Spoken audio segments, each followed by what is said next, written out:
நம்மளை நம்ம முதல்ல வாழ வச்சுக்கிடணும். நம்மளும் வாழ்ந்துக்கிடும், நமக்கு பின்னாடி வர்ற சந்ததியும் வாழணும்.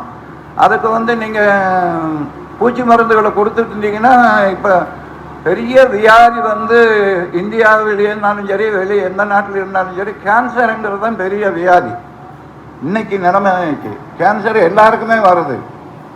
அந்த காலத்துலலாம் கண்ணாடி போட்டவன் யாராவது ஒருத்தன் இந்த மாதிரி எவனையாவது ஒருத்தனை தான் பார்க்க முடியும். இப்போ பிறந்தவனே கண்ணாடி தான் போட வேண்டியிருக்கு. இப்போ என்னையும் கண்ணாடி தான் போட சொல்கிறாங்க. உனக்கு பார்வை கம்மியாகி போச்சு, கண்ணாடி போடணுன்னு தான் சொல்கிறாங்க.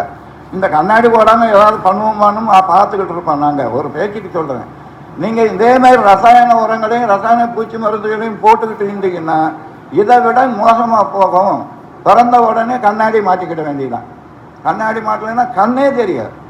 அந்த நிலைமைக்கு போகிறதுக்கு காரணம் கூட நீங்கள் தான். தயவு செஞ்சு நான் என்ன சொல்கிறேன்னா, கூடியமான வரைக்கும் ஆர்கானிக்கல் செஞ்சுக்கிட்டு பாருங்கள். ஆர்கானிக்குன்னு சொல்லப்படாது இன்னுமே.